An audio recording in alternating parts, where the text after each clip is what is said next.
again, everyone. It's Teresa here from Legacy Counseling Center, and I want to share a little bit on the topic of facing disappointments. Because I'm sure all of us by now have experienced some form of disappointment due to COVID-19. While some of those disappointments might be mild and irritating, some of them might be quite devastating.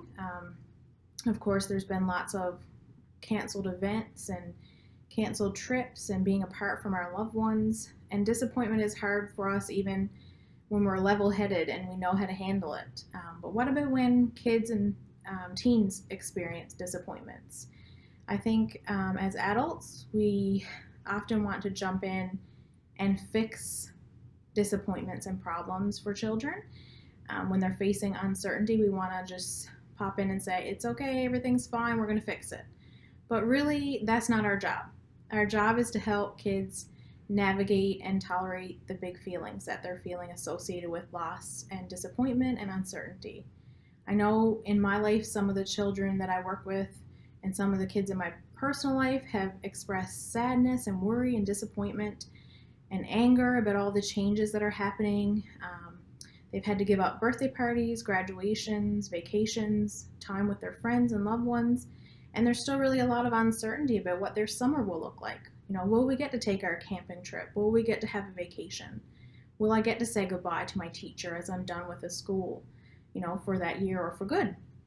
So what can we do as adults to really help children process this kind of disappointment and loss? A really great resource out there is the Child Mind Institute. They have a ton of resources for parents to help kids through these things, but I just want to share a few practical tips with you all.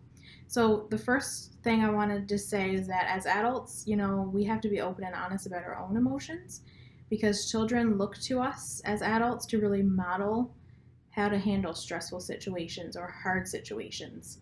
And because we're not robots, we don't always get it right. But the first step really needs to be reflecting on our own coping and how we're handling stressful situations, how we're handling disappointment, and we need to process those emotions, get help for those emotions so that we can be at our best to really help the children in our lives.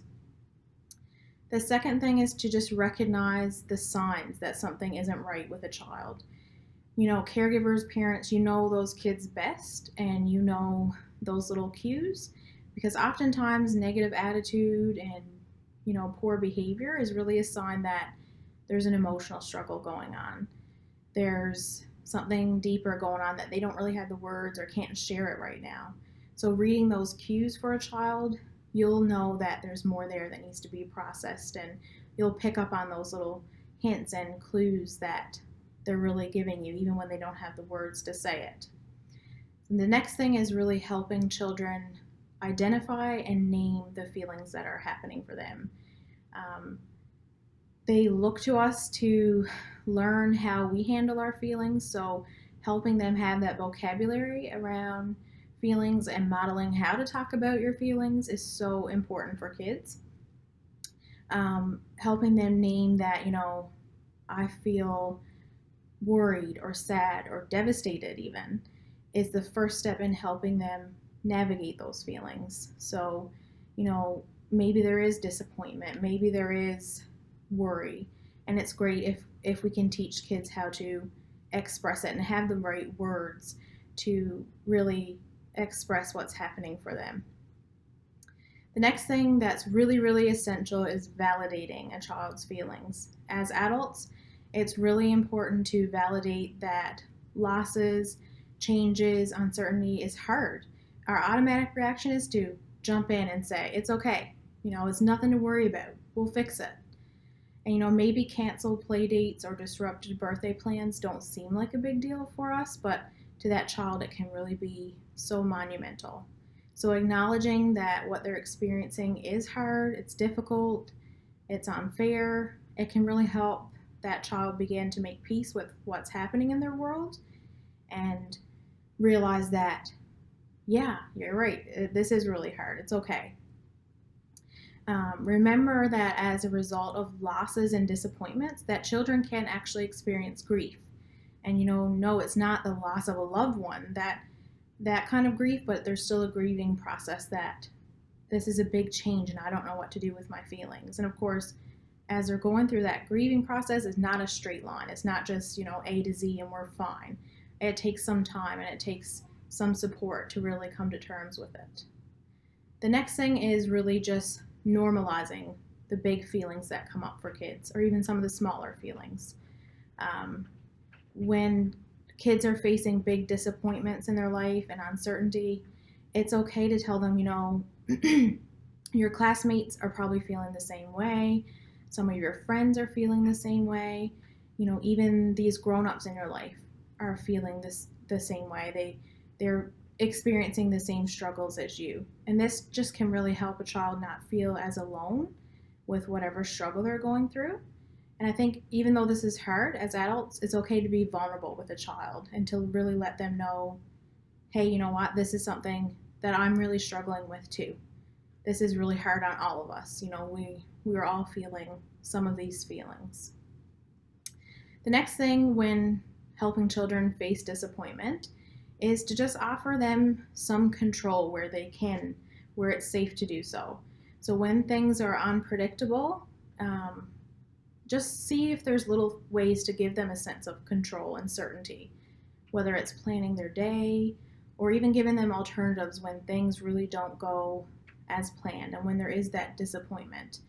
Because of course, alternatives can't make up for a canceled event that's really important or, take away a big disappointment, but it can really help a child feel a sense of ownership and moving forward and, feeling like I do have some say and I do have a little bit of control when really right now things are so uncertain in our world. Finally, just like us adults, children need time to process their feelings. They can't just, say I'm sad one day and it's all over. They need that time to really process it, go away from the situation, think about it, work through it. And oftentimes losses in our lives are too difficult to process all at once. Children might not have all those words to tell us in that moment. So they just need that little bit of time to process and that little bit of space, and that's okay. And us as adults, we can check in, we can connect with them and see how they're doing. Sometimes we don't have all the right words to offer to a child who's experiencing disappointment, but sometimes just being there, because we are, such an important factor in their lives. So just saying, I'm sorry this is happening to you, and giving that warm hug is sometimes the best that we have to offer, and I think that's more than okay. Just remember that the best hope that a child has in working through loss and disappointment is the relationship with the loving and supportive and caring adults in their lives. That's the most important part to remember.